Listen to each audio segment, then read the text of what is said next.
තෙරුවන් සරණයි කියලා ආදරෙන් පිළිගන්නවා Malima Life Hacks මගේ YouTube channel එකට.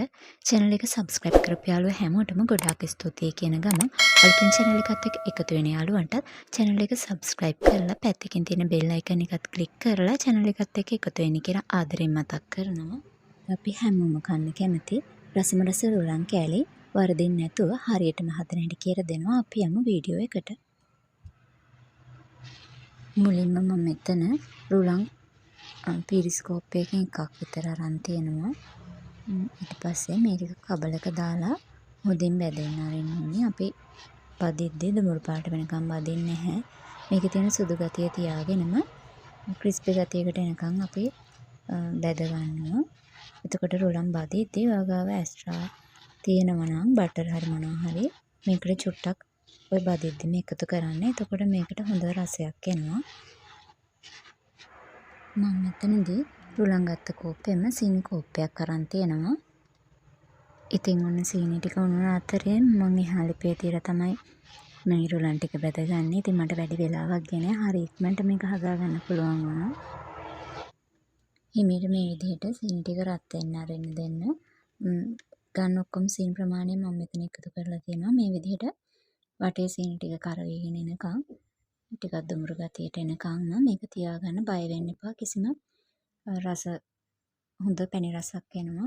කළු සීනි ටික කළු වුණා කියලා චුට්ටක්වත් බය වෙන්න එපා. ඔයා සීනි ටික කළු වුණාට මේකේ මැද සීනි ටිකත් එක්ක එකතු වෙලා එනකොට රස ගානට හරියට පදම වෙනවා. ඉතින් අර මං ඉස්සෙල්ලා සීනි ටික යන්තම් කරවීගෙන එනකොට වතුර එකතු කරා. ඔයා උණු වතුර එකතු කරනවා නම් තමයි වඩාත් හොඳ. නැත්නම් සීනි ටික එකපාරට ගල් වෙලා කැටියක් වගේ වෙනවා. හැබැයි ඇල් වතුර දැම්මත් ටිකක් වැඩිපුර ඇල් වතුර දාන්න. එතකොට අර කැට ගතිය දිය වෙලා ගිහලා ඔයාලට ලස්සනට පැණි එක හදා ගන්න පුළුවන් වෙනවා. දැන් නම් ඉතින් අපේ පැණි එක ගානට හැදිලා තියෙනවා. අර නූල වැක්කෙන්න පදමට වෙනකන් ඉන්න එපා. ඊට කලින් මම පොල් එකතු කරනවා. මම ගාපු ගමන් ගත්ත පොල් එකතු කරන නිසා තමයි එහෙම කරන්නේ.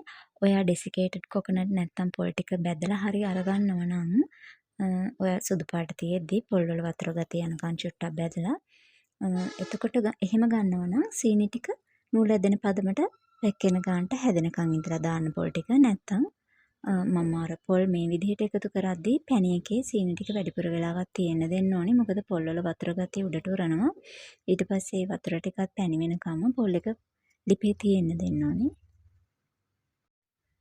ඉතින් මම මේ කියලා දෙන විදිහට හරියටම අහගෙන ඉඳලා කරොත් නම් ඔයාලට රුලන් වරදින්නෙම නැතුව හරියටම හදා ගන්න පුළුවන්.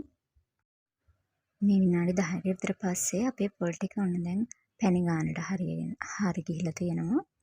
මේ වෙලාවේදී මම අර බැදගත්ත රුලන් ටික චුට්ට මේකට එකතු කරන. එක පාට නා රුලන් දාගන්න එපා. මොකද රුලන් වැඩි වුණොත් එහෙම ටක් ගාලා මේක ගල් වෙලා වැලි කැට වගේ හැදෙනවා. ඊට පස්සේ අපිට හදාගන්න හරිම අමාරුයි. එහෙම වුණොත් එහෙම ඔයාලට පුළුවන් වතුර චුට්ටක් එකතු කරලා මේක ආපහු හැඳි ගන්න. ඒ වුණාට අපි අර රුලන් වල ආස කරන රසය නම් එන්නේ නැහැ. එතකොට වෙනස්ම රසයක් එන්නේ. ඒ වගේම තමයි පැණි අඩුවෙන් වුණොත් එහෙමත් රුලන් එක හරියට එන්නේ නැහැ. එතකොට රුලන් ටික පොඟනවා. පොඟලා ඒත් වෙනස් රසයක් එන්නේ. යන්තම් තෙත ගතියක් හිටිද්දී රුලන් දාන එක නතර කරලා ඔයා මේක හොඳට කලවම් කරගන්න. ඊට පස්සේ මේ ටික ඔක්කොම එක ගුලියක් ගානට එනවා. අන්න ඒ වෙලාවට ඔයාලට පුළුවන් රුලන් එක ලිපෙන් බා ගන්න. ඊට පස්සේ ඔයා පැදලි කරන ලෑල්ලක් හරි මම මෙතන කෙහෙල් කොලයක් අරන් තියෙන්නේ. ඒක උඩට තිරි චුට්ටක් ඕනි නම් ගා ගන්න පුළුවන්. ඊට පස්සේ රුලන් එක හොඳට පැතිරි කරලා කලබල වෙන්න එපා. මේක ගල් වෙන්නේ නැහැ. ඉක්මනට නිමෙන්න දෙන්න.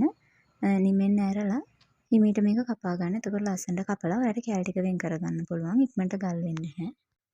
ඉතින් ඔයාලා මේ වීඩියෝ එක හරියටම බලන් ඉඳලා වරදින් නැතුව රසම රසට රුලන් හදාගන්න. යාළුවනේ අද වීඩියෝ එකත් හොඳයි නම් ලයික් එකක් දාලා යාළුවොත් ෂෙයා කරන්න කමෙන්ට් කරන්න අමතක කරන්න එපා. ආදර සමුගන්න. හැම දිනෙකටම තෙරුවන් සරණයි.